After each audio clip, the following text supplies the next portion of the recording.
Alright, guys. It is Saturday, July 31st, 2021 at 9:51 p.m. Alright, so let's start. We have verse of the day from dailyverses.net. If I have the gift of prophecy and can fathom all mysteries and all knowledge, and if I have faith that can move mountains, but do not have love, I am nothing. 1 Corinthians 13:2. So remember to have love, love thy neighbor, love each other. If you don't have love, you're nothing. But if you have everything in the world and you have love, then you're complete. You're set. So remember Corinthians 13:2. All right, let's start. We have apocalyptic scenes. Wildfires consume Turkey. Wildfires have been ravaging Turkey's Mediterranean coast for the past few days, killing 4, burning thousands of buildings, structures, and affecting more than a dozen provinces. Turkish presidential spokesman Ibrahim Kalin called the wildfires a national disaster. According to Reuters, at least 60 wildfires have broken out across the country's Mediterranean and southern Aegean region. And here you see a little map of Turkey with the wildfires. It says Forest Minister Pakadimitri said 4,000 firefighters and 680 firefighting vehicles, 38 helicopters, 9 drones, and 3 planes battled the wildfires. We were hoping to contain more of the fires as of this morning, but while we say cautiously that they are improving, we still cannot say they are under control, Pakadimitri said. So please pray for the people and the provinces of Turkey because they're dealing with a lot of wildfires. Alright, next. We got cargo vessels expelled from U.S. waters after discovery of Chinese invasive insects. Not every day does a large cargo vessel get booted from U.S. waters after the discovery of invasive insects from China. According to the marine news website G-Captain, a Panama-flagged bulk carrier called MV Pan Jasmine was anchored downriver from New Orleans on July 17th, when the U.S. Customs and Border Protection discovered 5 different pests, including 2 species, namely Cerambycidae, a type of beetle, and Myrmicinae, colonizing queen ants, that are known to pose significant agricultural threats to U.S. farmland. So this cargo vessel was stopped from coming through because it had this invasive species. That's good that they stopped it. Alright, next we have American couple fined $50,000 for traveling to Canada with fake vaccination documents. Canada has more than the past year become known for having arguably the most stringent and far-reaching travel screening and lockdown quarantine policies of any country. For example, the US-Canada border is still closed, but is set to open August 9th, only to the fully vaccinated. Throughout this, what's essentially been more or less a permanent state of lockdown since the start of the pandemic, even Canadians re-entering the country from outside have had to quarantine for at least 2 weeks if they can't show proof of vaccination. This policy has been in effect in other countries as well, especially in Europe, which has perhaps made it inevitable that foreign travelers have sought to find ways around the restrictions. Authorities have worried about fake vaccination certificates popping up globally as the concept of COVID passports has remained under discussion and is already fast becoming a reality in practice. So this couple was fined $50,000 for doing that across the border. Alright, next, no more heat wave. Cooler weather slated for Northeast next week. No more heat wave for the Northeast, at least through the first week of August. All the weather data so far point to a very cold start of August compared to seasonal averages. The 6 to 10 day temperature forecast highlights a cool first week of August for the Northeast. So here we have the NOAA maps showing a cooler Northeast. So the temperature anomaly forecasted for July 31st to August 7th shows more than half the country may experience temperatures well below the norms for Texas, to the Midwest, and to the Northeast. So cooler temperatures, thankfully. It says that cooler weather may coincide with dry spell from the Corn Belt to the Mid-Atlantic to the Northeast, Probabilities for precipitation increase in the Pacific Northwest, in desperate need of rain amid wildfires and drought. Alright, so more rain and more cooler weather.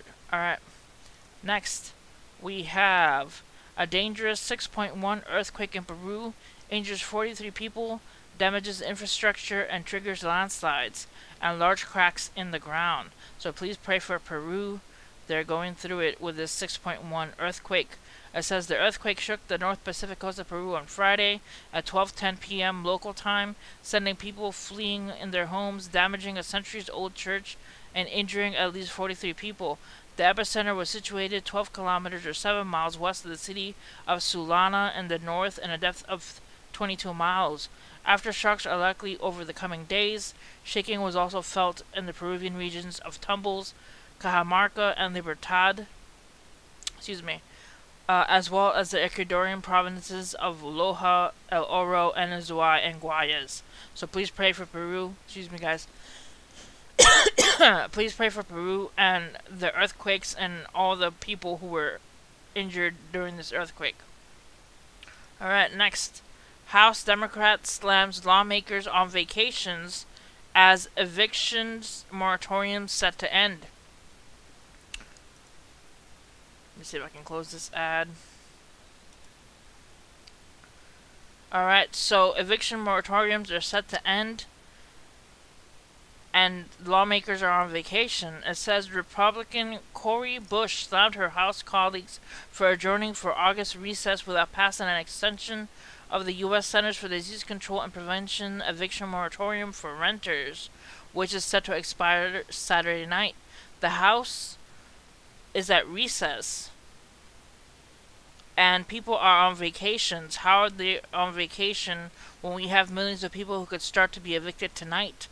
Bush, a Missouri Democrat, told CNN's Jessica Dean on Newsroom Saturday afternoon there are already people receiving and have received pay or vacate notices that will have them out tomorrow.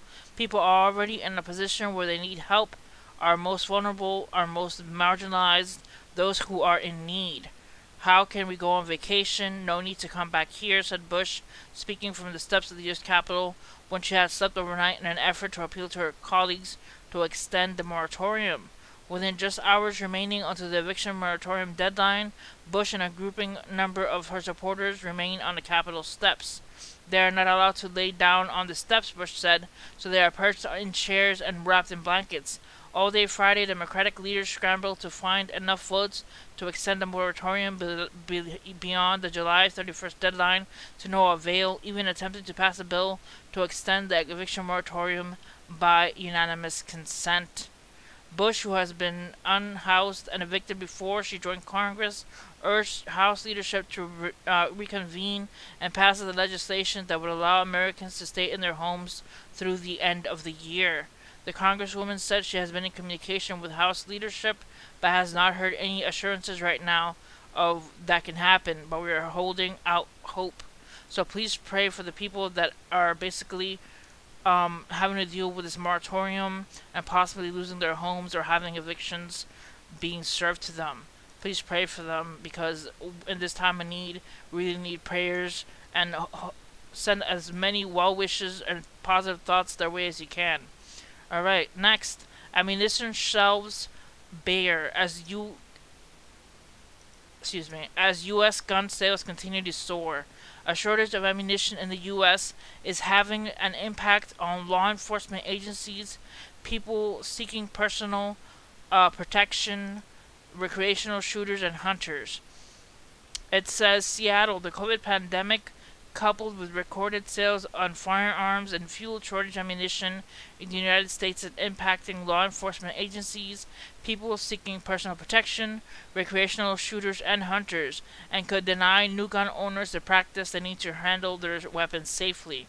Manufacturers say they're producing as much ammunition as they can, but many gun store shelves are empty and prices keep rising. Ammunition imports are way up, but at least one U.S. manufacturer is exporting ammo. All while the pandemic, social unrest, and rise in violent crime have prompted millions to buy guns for protection or to take up shooting for sport. We have had a number of firearms instructors cancel the registration to our courses because their agency was short on ammo or they were unable to find ammo to purchase, said Watson Wetzenberg, executive director of the National Law Enforcement Firearms Instructions Association. Doug Tangen, firearms instructor at the Washington State Criminal Justice Training Commission, the police academy for the state, said the academy has had trouble obtaining ammo. So people around who use guns, or the police officers and all the groups of people who use guns in this country, are pretty much having an ammo shortage. Please pray for this country. We really need each other.